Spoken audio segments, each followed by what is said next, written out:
Morning everyone, welcome back to my new video यार। आज की वीडियो जो है काफ़ी ज़्यादा इंटरेस्टिंग होने वाली है। बेसिकली आज का हमारा थर्ड पार्ट है logic building in HTML CSS and JavaScript के अंदर, जिसमें हम ये एक खूबसूरत इमेज स्लाइडर क्रिएट करने वाले हैं। तो यार ये पूरी तरीके से नॉलेजेबल वीडियो है आपके लिए और काफ़ी ज़्यादा लॉजिक बिल्डिंग होगी इसके अंदर कि हम कैसे अपनी जो हम क्लिक कर रहे हैं तो हम कैसे अपनी इमेज को चेंज कर पा रहे हैं, यही वीडियो का मेन टॉपिक होगा।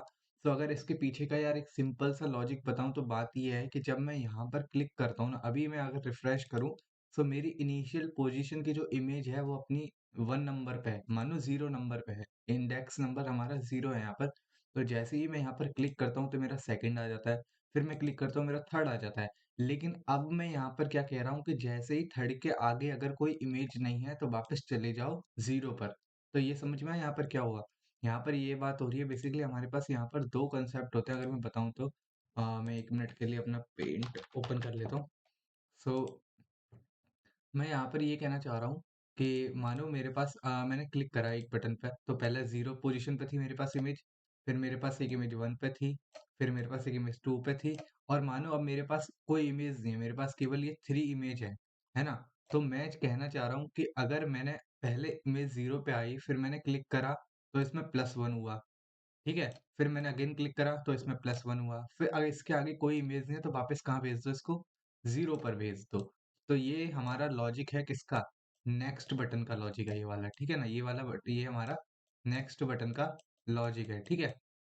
ये देख लेना इस चीज़ को। और अगर मैं यहाँ पर बताऊँ कि हम प्रीवियस बटन का क्या लॉजिक है, तो प्रीवियस बटन का लॉजिक ये है कि अगर इमेज मेरी 0 पर है तो इमेज को कहाँ भेजूँ? अगर मैं कहीं इनिशियल पोज़ीशन पे हूँ, तो वापस मैं कहाँ जाना चाहूँगा? मैं अपनी फाइनल पोज़ीशन पे जाना चाहूँगा, तो इमेज को कहाँ भेजूँ? फाइनल वाली पोज़ीशन पे भेजूँ। और अगर इमेज को फाइनल वाली पोज़ीशन पे भेज दिया है, तो फाइनल वाली पोज़ीशन से फिर इमेज को कहाँ भेजो? पहली वाली पोज़ीशन पे। फिर पहली वाली पोज़ीशन से इमेज को कहाँ भेजो? 0 वाली पोज़ीशन पे। तो इस तरीके से हम जो है प्रीवियस और नेक्स्ट बटन जो है हमारे काम करते हैं। तो ये चीज़ जो है थोड़ी-सी कॉन्सेप्चुअल है यहाँ पर और इसी के बारे में हम बात करेंगे कि इस चीज़ को हम कैसे जावास्क्रिप्ट के अंदर लिख सकते हैं। तो सबसे पहले मैं अपना पीएस कोड ओपन कर लेता हूँ और फिर उसके अंदर एक फ़ोल्डर क्रिएट करते हैं और स्टार्ट करते हैं वीडियो को। सो वीएस कोड ओपन कर लिया है मैंने। सो यहाँ पर अपना एक फ़ोल्डर क्रिएट करते हैं फटाफट से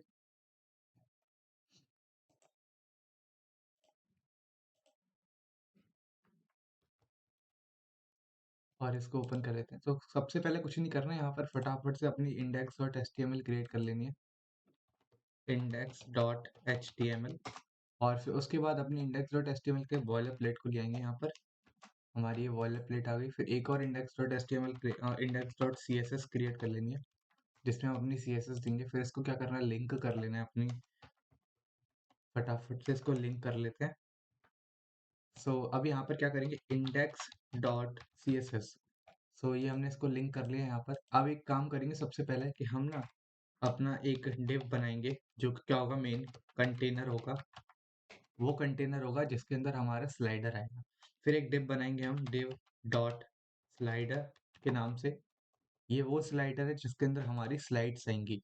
बेसिकली हमारा एक मेन कंटेनर है, फिर उसके अंदर हमारा स्लाइडर है, फिर उसके अंदर हमारी क्या आएँगी, स्लाइड्स आएँगी। ठीक है? स्लाइड।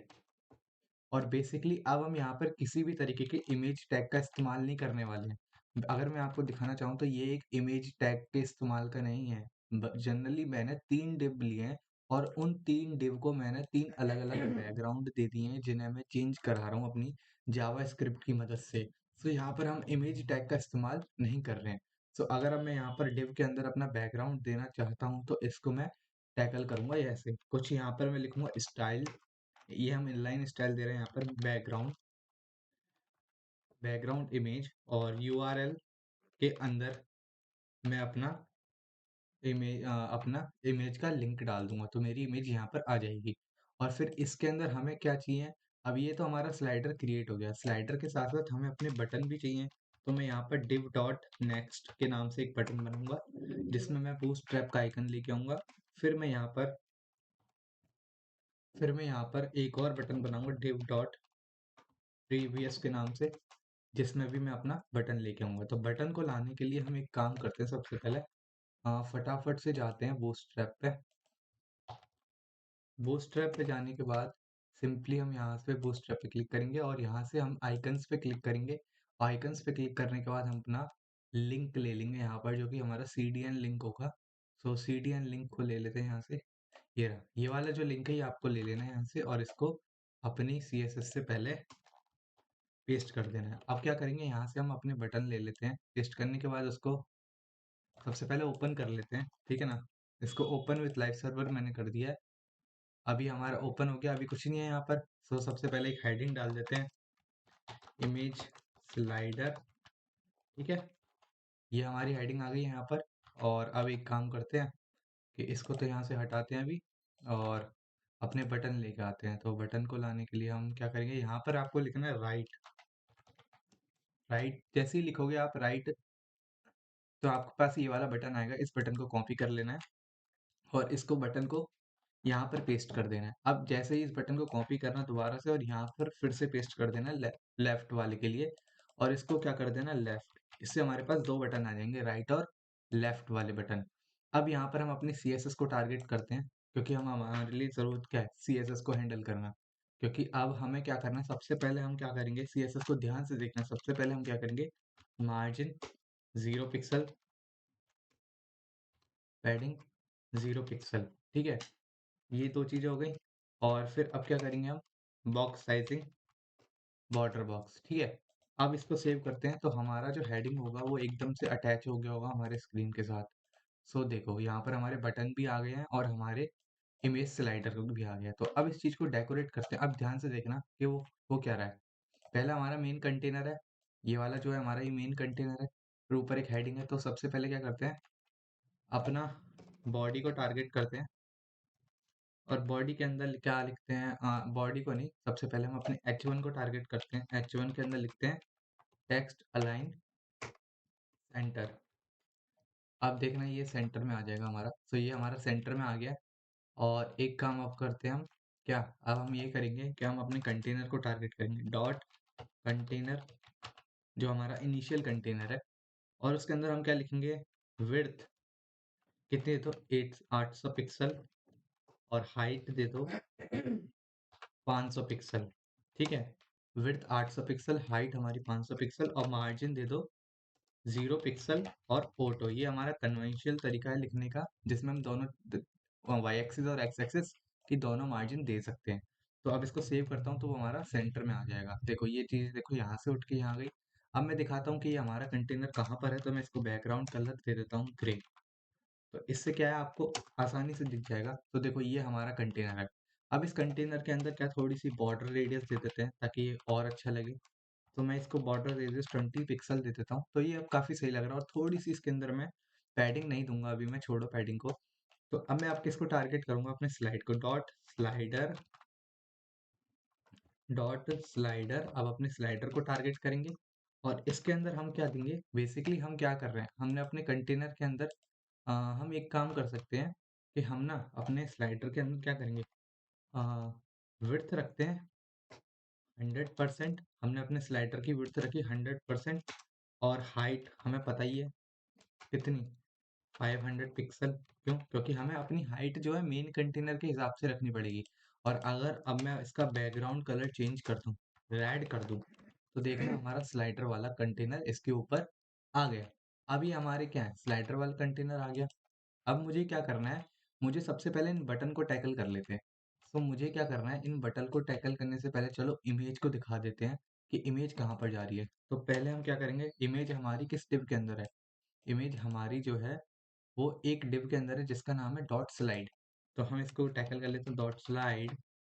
डॉट स्लाइड के अंदर हम क्या करेंगे, हम जो है डॉट स्लाइड के अंदर पहले सबसे पहले मैं स्लाइडर के अंदर क्या लगाऊंगा, डिस्प्ले फ्लैक्स। और मैं इसको सेव करूंगा। मैंने इसमें डिस्प्ले फ्लैक्स इसलिए लगाई है ताकि मैं अपनी स्लाइड को विड्थ दे सकूं अपने अकॉर्डिंग। तो मैं अगर यहाँ पर लिखूं फ्लैक्स, एक प्रॉपर्टी होती है हमारे पास फ्लैक्स में, 0 0 100%। अब मैं इसको सेव करता हूँ। सो अब इसको सेव करने के बाद सबसे पहले यूआरएल ले जाते हैं। अभी मैं समझाता हूँ, एकदम टेंशन मत लेना। यू एक काम करते हैं, अनस्प्लैश पे जाते हैं। अब अनस्प्लैश पे आगे तो कोई भी एक इमेज ले लेते हैं यहाँ से जिसका बॉर्डर और रेडियस थोड़ा सा सही हो। सो इस इमेज को यहाँ पर पेस्ट कर देते हैं, ठीक है। ये इमेज आ गई मेरे पास। और अब अपने डॉक्यूमेंट पे जाते हैं। अभी देखो ये इमेज तो आ गई है, लेकिन ये अच्छी तरीके से नहीं दिख रही है। और इस इमेज को टैकल करने के लिए मैं इसमें क्या करूँगा, मैं करूँगा बैकग्राउंड। अब हम देखो जो हमारी इमेज है वो स्लाइड के अंदर है। ये जो हमारी जो बैकग्राउंड इमेज है वो किसकी है, स्लाइड की है। तो हम यहाँ पर क्या करेंगे, इसका बैकग्राउंड, बैकग्राउंड पोजीशन सेंटर कर देंगे। और बैकग्राउंड साइज क्या कर देंगे हम, कवर। बैकग्राउंड साइज को कर देंगे इसकी कवर। ठीक है। अब इसको सेव करते हैं और देखो पूरी इमेज आ गई हमारे पास। अब ऐसे ही अगर मैं इसके जैसे, अभी ये हुआ क्या कि बेसिकली मैंने कंटेनर लिया, कंटेनर की अपनी कुछ सेट विड्थ हाइट दी। फिर उसके बाद मैंने एक स्लाइडर लिया, स्लाइडर के अंदर मैंने विड्थ 100% रख दी और जो कंटेनर के बराबर की मैंने उसको हाइट दे दी। फिर मैंने उसके अंदर डिस्प्ले फ्लैग्स लगा दी ताकि जितनी भी चीजें वो सेंटर में रहें। अब मैं उसमें क्या कर सकता हूँ, अलाइन आइटम सेंटर, ताकि सारी चीजें सेंटर में रहें। और फिर मैंने उसके अंदर क्या करा, मैंने फ्लेक्स प्रॉपर्टी का इस्तेमाल करके उसको एक फिक्स विड्थ दे दी, जो कि मैंने 100% दे दी। और फिर मैंने बैकग्राउंड पोजीशन को सेंटर करा और बैकग्राउंड साइज को कवर करा। इससे क्या हुआ, हमारा बैकग्राउंड जो है वो सेंटर में आ गया और उसने पूरी फुल विड्थ ले ली जितनी हमारे डिव की थी। तो हमारा बैकग्राउंड जो है पूरा अच्छी तरीके से हमें दिखाई देने लग गया। अब एक काम करते हैं कि अब ना हमें क्या करना है, अगर मैं इन सारी इमेजेस को यहाँ से स्लाइड्स को रेप्लिकेट करूं, फिर देखना कैसा होगा। ये देखो स्लाइड्स जैसी मैंने रेप्लिकेट करी तो वो ओवरलैप हो गई एक दूसरे के ऊपर, मतलब वो हमारे डिव से क्या हो गई, बाहर हो गई। तो इस चीज को मैनेज करने के लिए ध्यान से देखना, हमारे पास एक प्रॉपर्टी होती है ओवरफ्लो हिडन। ओवरफ्लो हिडन, जैसे ही मैं ओवरफ्लो हिडन करूंगा, देखो जैसे ही मैंने ओवरफ्लो हिडन करा तो वो क्या हुआ, उसने जो वो जो बाहर निकलनी थी सारी इमेज वो चली गई। अगर मैं इसको कमेंट कर दूं तो देखो, अब बेसिकली मुझे यहाँ पर सेव करना होगा इसको। ओके, ऐसा क्यों हो रहा है यहाँ पर, कहीं पर कोई प्रॉपर्टी गलत लगी है। तो इसको सेव करते हैं। अब मैं इसको ओवरफ्लो हिडन देता हूँ यहाँ पर, ओवरफ्लो हिडन। ठीक है। अब देखो बेसिकली यहाँ पर अलाइन आइटम सेंटर वाली प्रॉपर्टी ने थोड़ा सा एरर दे दिया था, यहाँ पर थोड़ी सी प्रॉब्लम जनरेट कर दी थी, उसकी हमें ज़रूरत नहीं है, मैं बताऊंगा क्यों। अब देखो यहाँ पर ओवरफ्लो हिडन करते ही मेरे पास एक ही इमेज आ रही है। तो सबसे पहले मैं लिंक को चेंज कर लेता हूँ, जितनी भी मैंने इमेज दी है यहाँ पर उन सबके, ताकि हमारे पास मल्टीपल इमेज रहें। सो मैं इसके भी इमेज के लिंक को चेंज कर लेता हूँ यहाँ पर, ये चेंज हुआ। और एक और ले लेता हूँ मैं यहाँ पर इमेज, कुछ अलग ले लेते हैं, एक इमेज ये वाली ले लेता हूँ। और इसको भी यहाँ से मैं, इसको भी यहाँ से मैं चेंज कर दूंगा।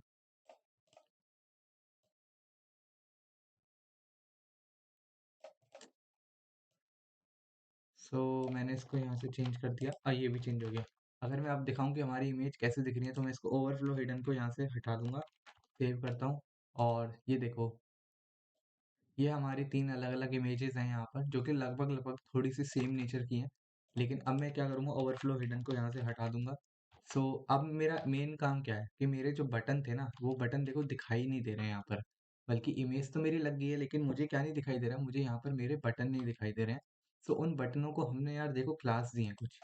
तो एक काम करते हैं कि हम ना सबसे पहले मैं टारगेट क्या करूँगा, dot next comma dot previous comma, फिर मैं यहाँ पर ब्रैकेट लगाऊंगा और लिखूंगा पोजीशन एब्सोल्यूट। पोजीशन एब्सोल्यूट करने की वजह से क्या होगा, देखो ये बटन आ गए मेरे पास। असल में हुआ क्या, जनरली हमारे बटन जो थे वो इसके पीछे चले गए थे, इमेज के पीछे।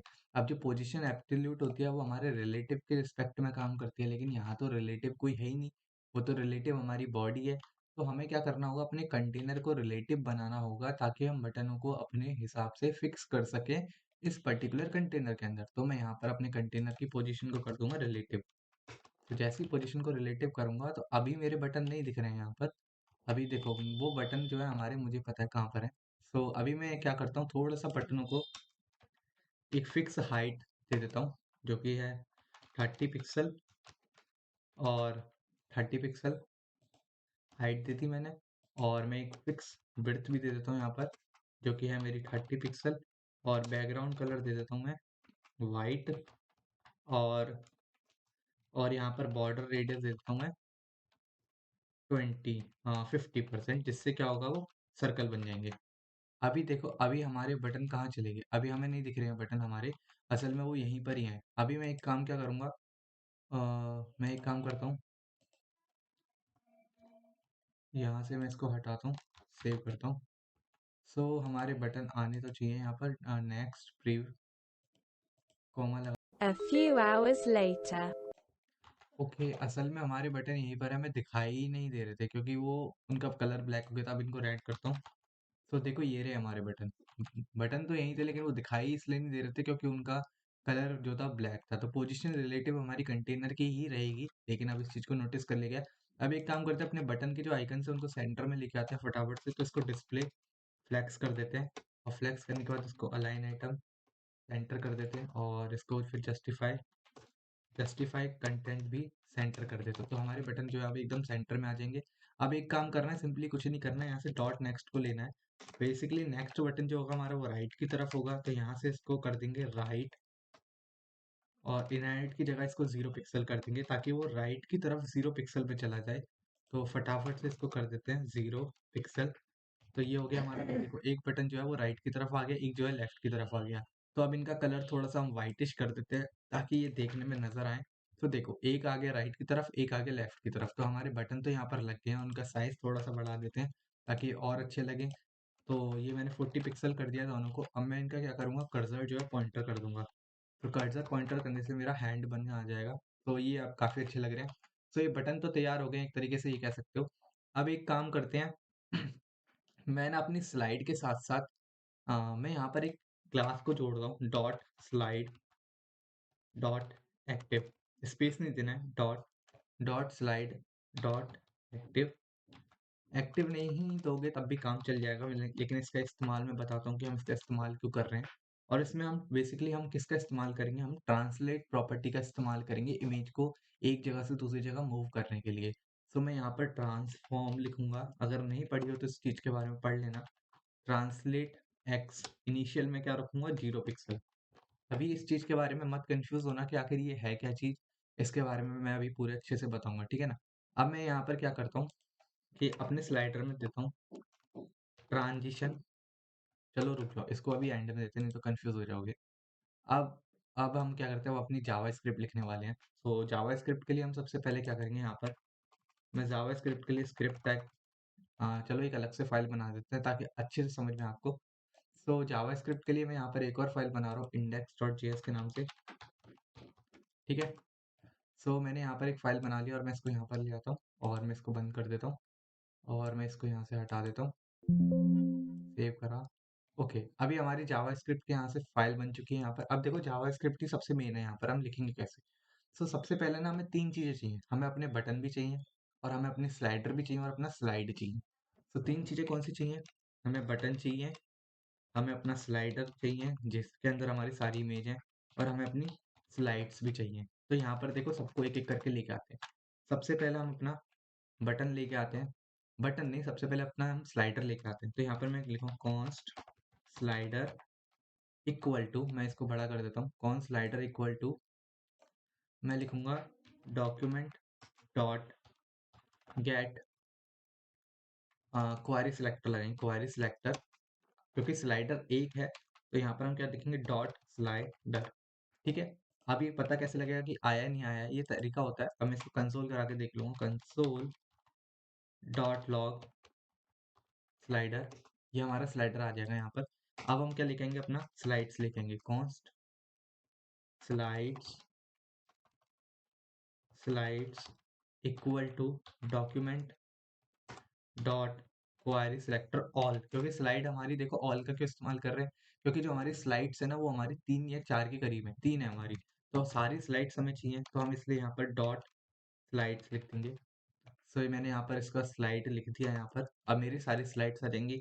अब मुझे पता कैसे लगा, इनको भी मैं कंसोल करा के देख लूंगा, console dot log slides slides, ठीक है। अब मुझे अपने बटन भी चाहिए, तो मैं क्या करूँगा, बटन को मैं नहीं बुलाऊंगा यहाँ पर, बेसिकली अभी मैं बताता हूँ क्या करने वाले हैं। सो कंसोल में जाके देखता हूँ, तो हमें सारी चीज़ें मिल, अच्छा अभी हमने क्या है, अपनी स्क्रिप्ट को तो इंडेक्स डॉट जेएस तो जोड़ा ही नहीं है, स्क्रिप्ट डॉट सोर्स लिख देते हैं यहाँ पर, और यहाँ पर लिखें इंडेक्स डॉट जेएस तो फाइल जुड़ चुकी है, देखो तीनों चीज़ आ गई, हमारा स्लाइडर भी आ गया, दिखाऊँ? हमारा स्लाइडर भी आ गया और हमारी स्लाइड्स भी आ गई हैं, तो तीनों चीज़ हमारे पास आ गई हैं। तो अब एक काम करते हैं कि अब हम अपना लॉजिक लिखते हैं। तो बेसिकली यहाँ पर मैं एक ऑन क्लिक फंक्शन कॉल कराऊँगा, ऑन क्लिक, जिसका नाम क्या होगा? नेक्स्ट। और मैं यहाँ पर भी एक ऑन क्लिक फंक्शन कॉल कराऊँगा जिसका नाम क्या होगा? प्रीवियस। ठीक है? तो यहाँ पर लिखना है ऑन क्लिक, इसका नाम होगा प्रीवियस। ठीक, अब मैं पहले दोनों फंक्शन को यहाँ पर बना लेता हूँ। कॉन्स्ट फैक्टर फंक्शन का इस्तेमाल करेंगे। जनरली आप फंक्शन भी इस्तेमाल कर सकते हो, कोई प्रॉब्लम नहीं है। और कंसोल डॉट लॉग नेक्स्ट, इसको हम स्ट्रिंग में लिख देंगे। अगर आपको कभी पता करना हो कि हमारा फंक्शन ढंग से काम कर रहा है नहीं कर रहा, तो स्टेटमेंट को कंसोल करा के देख लिया करो, पता लग जाएगा। कॉन्स्ट प्रीवियस इक्वल टू, अब मैं इसमें लिखूँ कंसोल डॉट लॉग प्रीवियस। अब इसको सेव कर लेते हैं और देखते हैं। सो अभी हमारा ये काम नहीं कर रहा है यहाँ पर। ओके, नेक्स्ट भी हमने यहाँ पर ले आए हैं, प्रीवियस भी हम यहाँ पर ले आए हैं। सो ये काम क्यों नहीं कर रहे हैं? देखो नेक्स्ट भी काम कर रहा है, मैंने सेव नहीं करा था, प्रीवियस भी काम कर रहा है। दोनों फंक्शन हमारे चल चुके हैं, यहाँ पर नेक्स्ट का भी बन चुका है और प्रीवियस का भी बन चुका है। अब हमें क्या करना है, लॉजिक को ध्यान से सुनना। मैंने कहा हमें ना अपनी स्लाइड्स को मूव कराने के लिए ना, सबसे पहले हमें क्या करना पड़ेगा, हमें अपनी स्लाइड्स को मूव कराने के लिए किसी एक नंबर को लेट करना पड़ेगा। Let index number be 0। मैंने इनिशियली एक इंडेक्स नंबर ले लिया जिसे मैंने बोला कि ये 0 है। ठीक है? अब मैं क्या करूँगा कि मैं क्या करूँगा अपनी स्लाइड्स के अंदर, खास बेसिकली अपनी स्लाइड्स के अंदर लिखूँगा, स्लाइड्स के अंदर मैं ये कह सकता हूँ कि अगर मेरा इंडेक्स नंबर 0 है, तो अभी हमने ना एक क्लास दी थी डॉट एक्टिव, याद हो तो?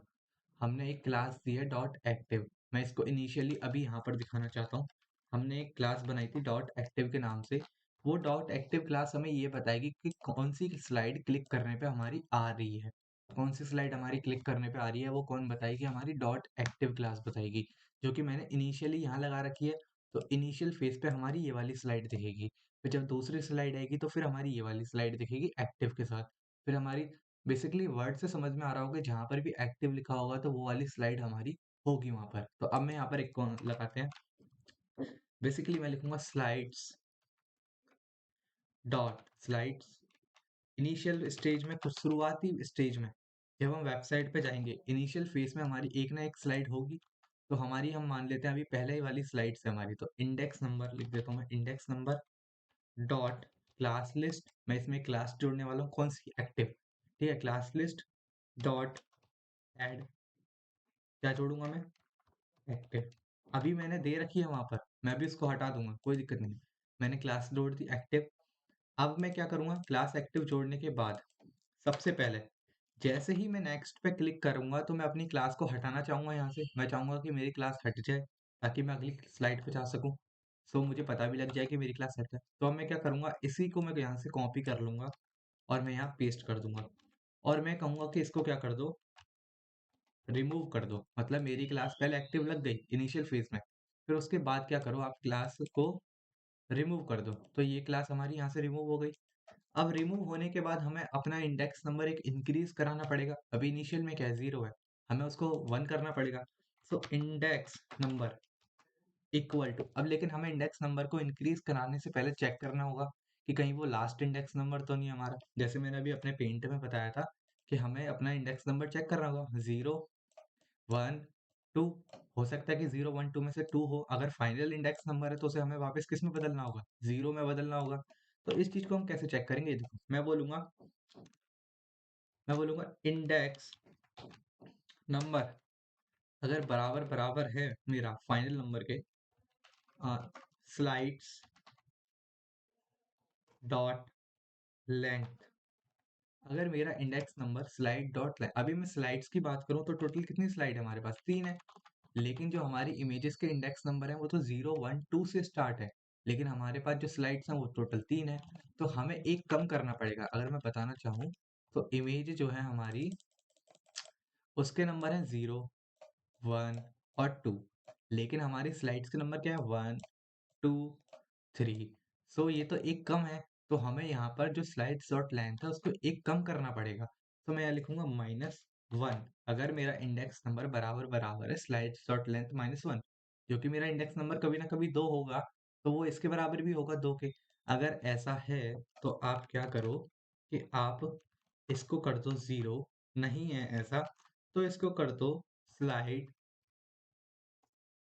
डॉट, इसको 1 इंक्रीज कर दो, इसको क्या कर दो 1 इंक्रीज कर दो। अब अगर मेरा नंबर मानो इनिशियल फेज में 0 है, तो 0 है, 0 आएगा। 0 मेरा किसके बराबर है? 0 मेरा फाइनल नंबर के बराबर नहीं है, तो उसमें 1 जुड़ जाएगा।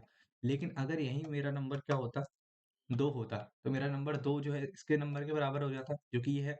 तो 2 को फिर मुझे क्या करना पड़ता? 0 करना पड़ता, ठीक है ना? तो यहाँ पर मैं इसको दोबारा से 0 ही लिख देता हूँ। अब एक काम करेंगे कि अब हम अपनी क्लास को ऐड कर देंगे। कौन-सी वाली क्लास? बेसिकली अब मैं इसको क्या बोल रहा हूँ यहाँ पर, मैं ऐड करने को बोल मैं कह रहा हूँ कि जिस इंडेक्स नंबर पे अब हम पहुँचने वाले हैं, जो कि क्या है? ये वाला नंबर है। तो जिस इंडेक्स नंबर पे हम पहुँचने वाले हैं, उस इंडेक्स नंबर पे क्लास लगा दो एक्टिव, और क्लास एक्टिव लगाने के बाद वो वाली इमेज को दिखा दो। अब वो इमेज कैसे दिखाई देगी? वो वाली इमेज हमें तब दिखाई देगी जब हम उसमें प्रॉपर्टी का इस्तेमाल करेंगे ट्रांसलेट। अब ट्रांसलेट प्रॉपर्टी हम किसके अंदर लगाएंगे? ट्रांसलेट प्रॉपर्टी बेसिकली हमें क्या बताती है? अगर मैं यहाँ पर लगाना चाहूँ ट्रांसलेट प्रॉपर्टी, तो हम लगाएंगे अपने स्लाइडर के अंदर। स्लाइडर के अंदर क्यों लगाएंगे? क्योंकि हमारी हर एक इमेज जो है वो लगभग-लगभग स्लाइडर के अंदर है, और हर एक इमेज की विड्थ कितनी है? 800 पिक्सल। तो मैं अगर यहाँ पर अपनी सीएसएस फाइल लेके आऊँ और मैं दिखाना चाहूँ कि हम ट्रांसलेट प्रॉपर्टी कैसे लगाएँगे, तो मैं स्लाइडर के अंदर लिखूँगा ट्रांसफॉर्म ट्रांसलेट कर दो एक्स डायरेक्शन में कितना? -800 पिक्सल। अब देखो, चेंज हो गई इमेज, देखा? मैं अगर इसको 1600 कर दूँ, तो मेरे पास कौन सी इमेज आ जाएगी? फाइनल इमेज आ जाएगी। तो इसलिए हम यहाँ पर स्लाइडर में क्या लगाएंगे? अपनी ट्रांसलेट प्रॉपर्टी का इस्तेमाल करेंगे, ताकि हम अपनी इमेज को चेंज करा सकें। तो मैं यहाँ पर क्या लिखूंगा अपने स्लाइडर के लिए? मैं लिखूंगा, तभी हमने स्लाइडर को कॉल करा था, slider dot style dot transform, style dot transform, transform, transform के अंदर हम क्या करेंगे? यहाँ पर हम लगाएंगे, इन वाले ब्रैकेट्स का इस्तेमाल करेंगे, और हम बोलेंगे ट्रांसलेट, ट्रांसलेट करो एक्स डायरेक्शन में, और माइनस, फिर ये यहाँ पर मैं इस्तेमाल कर रहा हूँ ES6 का, और यहाँ पर हम ब्रैकेट्स के अंदर अब हम बेसिकली हम इन ब्रैकेट्स का इस्तेमाल करते हैं, ताकि हम जावास्क्रिप्ट के अंदर हम अगर इन ब्रैकेट्स को लगा रहे हैं तो हम अपनी स्ट्रिंग के साथ भी जावास्क्रिप्ट को लिख सकें, इसलिए हम इन ब्रैकेट्स का इस्तेमाल करते हैं। तो अब मैं यहाँ पर क्या करूँगा? मैं लिखूंगा इंडेक्स नंबर, जो कि है हमारा इंडेक्स नंबर, इनटू 800, उसके हिसाब से चेंज कर दो। सो अब इस चीज़ को चेक करते हैं कि ये चल रहा है नहीं चल रहा है। लॉजिक तो समझ में आ गया होगा आई थिंक। अब देखो, मैंने यहाँ पर जो CSS दिया उसको मैंने हटाया नहीं है क्या? स्लाइडर्स में से सेव नहीं करा बेसिकली। अब देखो, सो ये नहीं चल रहा है यहाँ पर। ऐसा क्यों हो रहा है कि मेरी इमेज नहीं आ रही है? लॉजिक देखते हैं क्या हो रहा है। ऐसा इमेज नहीं आ रही है अभी। तो नेक्स्ट बटन को ऑन करना चाहिए हमारा। सो नेक्स्ट पे क्लिक कर रहे हैं। सो क्या दिखा रहा है? Can not read the property undefined class list. Okay, उसको क्लास लिस्ट की प्रॉपर्टी नहीं मिली index.js27 पर। So slides index number dot class list dot active. Initially मेरा नंबर 0 है, एक्टिव को हटाओ, फिर एक्टिव को ऐड कर दो, तो देखते हैं कि एक्टिव ऐड हो रही है। सो हम एक काम करते हैं, यहाँ पर अपना कंटेनर देखते हैं स्लाइड वाला।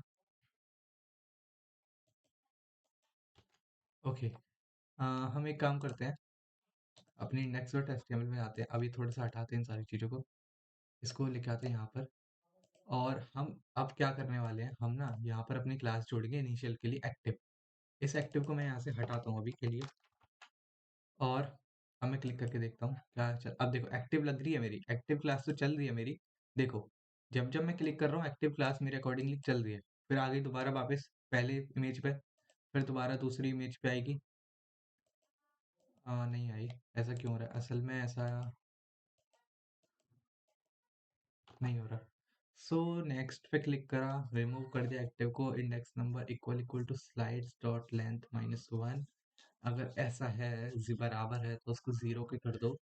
फिर उसमें अगर ऐसा नहीं है फिर दोबारा इंडेक्स डॉट प्लस कर दो, +1 कर दो। फिर स्लाइड्स और index number dot class list, फिर ट्रांसलेट कर दो उसको। ट्रांसलेट नहीं हो रही हमारी image basically. A few hours later. यहाँ पर गलती क्या कर दी मैंने, इसको स्ट्रिंग में पास कर दिया 0 को, बल्कि यहाँ पर 0 आएगा, खाली स्ट्रिंग नहीं आएगी यहाँ पर।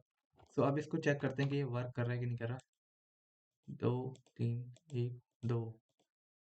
हाँ, हमारी इमेज एकदम सही कर रही है। अब ये एक प्रॉब्लम ये है कि अब हमारी इमेज तो सही चल रही है, देखो हमारी क्लास भी सही तरीके से लग रही है, अच्छी तरह से वेरिएशन हो रहा है। लेकिन अभी एक प्रॉब्लम ये है कि हमारी इमेज में ट्रांसफॉर्म, ओके यहाँ पर स्टाइल ही नहीं दिया है मैंने, तो स्लाइडर डॉट स्टाइल लिखना था मेरे को, यहाँ पर style dot style basically dot, अभी चल जाएगा यहाँ पर। सो यहाँ पर भी नहीं चला, इसमें slider dot style dot transform, translate करो इसको एक्स डायरेक्शन में, और minus index number into 800, minus index number into 800 लगाना था यहाँ पर। और इंडेक्स नंबर मुझे बराबर मिलना ही था, तो दिक्कत क्या आ रही है। ओके, सो बेसिकली हमें यहाँ पर अपना परसेंटेज का साइन लगाना है, हम इसको वेरिएशन कराएंगे परसेंटेज के हिसाब से। और मैं यहाँ पर 800 नहीं, यहाँ पर मैं लिखूंगा 100। बेसिकली हम जो यहाँ पर अपनी उसको चेंज कराएंगे या स्लाइडर को, वो हम टोटल विड्थ के अकॉर्डिंग चेंज करेंगे। देखो अब ये एक सही तरह से वर्क कर रहा है। बेसिकली हमारी इसकी पहले से ही विड्थ जो थी फिक्स थी, 800 पिक्सल थी। तो हम ट्रांसफॉर्म के अंदर अगर 100 लिखते हैं, 100%, तो मतलब वो पूरी विड्थ के अकॉर्डिंगली चेंज कर देता है इमेज को, मतलब ट्रांसलेट कर देता है इमेज को पूरी विड्थ के अकॉर्डिंग। सो अब इसके अंदर एक काम करते हैं, अपनी ट्रांजिशन प्रॉपर्टी लगा देता है ताकि ये काफ़ी अच्छा दिखे। सो ट्रांजिशन प्रॉपर्टी जो हम लगाएंगे अपने स्लाइडर के अंदर लगा देते हैं ट्रांजिशन प्रॉपर्टी। से मैं बोलूँगा ट्रांजिशन ऑल, और मैं बोलूँगा 0.45 सेकेंड के लिए, और ईज एंड आउट। तो अब देखो ये काफ़ी ज़्यादा एनिमेशन वाला लगेगा। सो अब ये काफ़ी अच्छा, 1 2 3 इनिशियल 1 0 1 2, अब 2 से नहीं है तो 0 दोबारा। सो ये तो हमारा नेक्स्ट बटन काम कर रहा है। अब हम प्रीवियस बटन बना लेते हैं अपना फटाफट से। सो प्रीवियस बटन में कुछ नहीं करना है, सारे कोड को यहाँ से कॉपी करो, और कोड को कॉपी करने के बाद उसको यहाँ पर पेस्ट कर दो। और पेस्ट करने के बाद एक काम करो यहाँ पर कि इसको तो कर दो यहाँ से 0, ठीक है। और 0 करने के बाद यहाँ से कर दो इसको स्लाइड। अभी बताता हूँ ऐसा क्यों कर रहे हैं। स्लाइडर स्लाइड्स डॉट लेंथ और -1। बेसिकली ये क्या है, हमने इसको अब प्रीवियस में क्या चेक करोगे, प्रीवियस में मैंने लॉजिक बताया, जब यहाँ पर होगे अगर 0 पर हो तो फाइनल पे जाना चाहोगे। फाइनल पे जाओगे कब, जब अगर तुम 0 पे होगे, अगर 0 पे होगे तो फाइनल पे कब जाओगे, जब इसमें से 3 में से 1 को माइनस करोगे तो 2 पे पहुंच जाओगे, तो ये फाइनल हो गई। अगर फाइनल पे 0 पे नहीं हो तो उसमें क्या करोगे, उसमें यही तो बोलोगे कि एक ऐड कर दो, एक ऐड कर दो, नहीं तो एक माइनस कर दो उसमें से, तो तुम कहाँ पहुंच जाओगे, वापस फाइनल पे, फिर उससे पहले, फिर उससे पहले, फिर वापस फाइनल पे। तो ये हमारा इमेज स्लाइडर यहाँ पर पूरी तरीके से बन चुका है। और वीडियो हो सकती है थोड़ी सी लेंदी हो तो कोई प्रॉब्लम नहीं है, लेकिन समझ में आएगी आपको अगर आप पूरी अच्छी तरीके से वीडियो के देखोगे। सो हमारा इमेज स्लाइडर एकदम अच्छी तरीके से बन चुका है। सो मिलते हैं नेक्स्ट वीडियो के अंदर ऐसे ही लॉजिक बिल्डिंग के लिए। So thank you so much for watching, like share और सब्सक्राइब करना मत भूलना। बाय।